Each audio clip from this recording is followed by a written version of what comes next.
Hi, my name's Adal.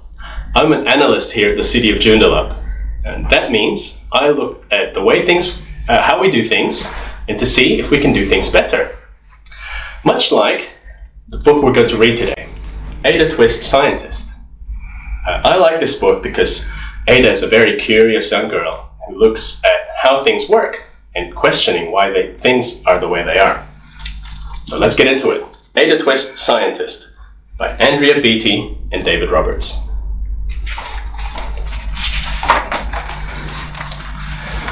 Ada Marie, said not a word till the day she turned 3.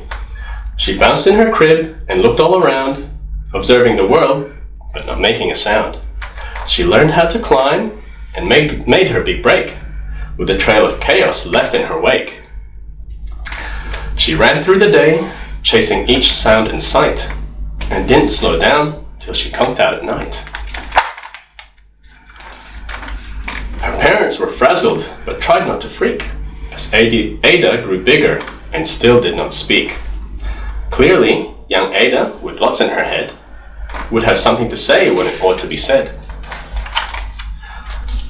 That's just what happened when Ada turned 3. She tore through the house on a fact-finding spree, and climbed up the clock just as high as she could. Her parents yelled, "Stop!" as all good parents would.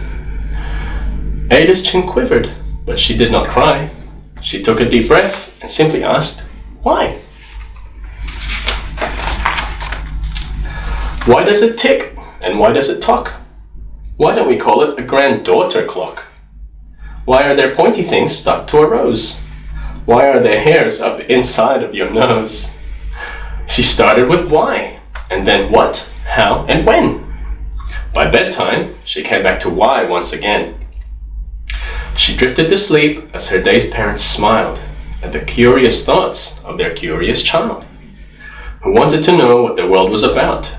They kissed her and whispered, "You'll figure it out." Her parents kept up with their high-flying kid, whose questions and chaos both grew as she did. Even Miss Greer found her hands were quite full when young Ada's chaos wreaked havoc at school. But this much was clear about Miss Ada Twist: she had all the traits of a great scientist. Ada was busy that first day of spring, testing the sounds that make mockingbirds sing, when a horrible stench whacked her right in the nose, a pungent aroma that curled up her toes.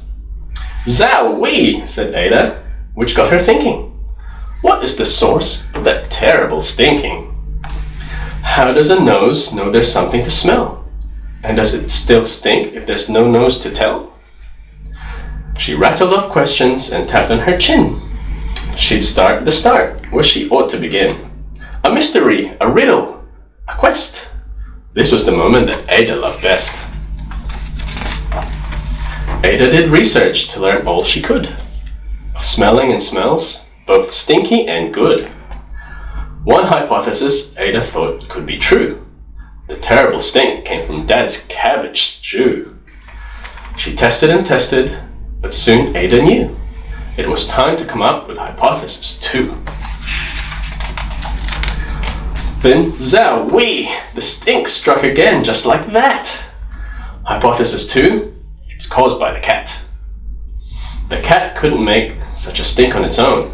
It needed perfume and some fancy cologne. So young Ada tested. Test was a flop. She started again, but her parents yelled, "Stop!" Ada Marie, to the thinking chair now. By the time we count to 3. "Enough," said her mother. "That's it," said her dad. Her parents were frustrated, frazzled, and mad. "Why?" Ada questioned. Her mother said no. "What?" Ada queried. Her father said, "Go. You've ruined our supper. You've made the cat stink. Enough with your questions. Now sit there and think." She looked at her parents. Her heart turned to goo. Poor Ada Twist didn't know what to do. She sat all alone by herself in the hall, and Ada once more could say nothing at all. And so Ada sat, and she sat, and she sat. And she thought about science, and Stu, and the cat, and how her experiments made such a big mess. Does it have to be so? Is that part of success? Are messes a problem? And while she was thinking, what was that source of that terrible stinking? Ada Marie did what scientists do. She asked a small question, and then she asked two. And each of those led her to 3 questions more. And some of those questions resulted in 4. As Ada got thinking, she really dug in. She scribbled her questions and tapped on her chin. She started at why, and then what, how, and when. At the end of the hall, she reached why once again. Her parents calmed down, and they came back to talk. They looked at the hallway and just had to gawk. No patch of bare paint could be seen on the wall. The thinking chair was now the great thinking hole. They watched their young daughter and sighed as they did. What would they do with this curious kid who wanted to know what the whole world was about? They smiled and whispered, "We'll figure it out." And that's what they did, because that's what you do when your kid has a passion and heart that is true. They remade their world, and now they're all in the act of helping young Ada sort fiction from fact. She asks lots of questions. How could she resist? It's all in the heart of a young scientist.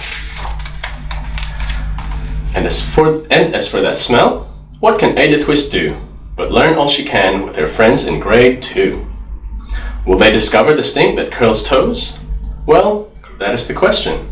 And someday, who knows? That's the end of the book.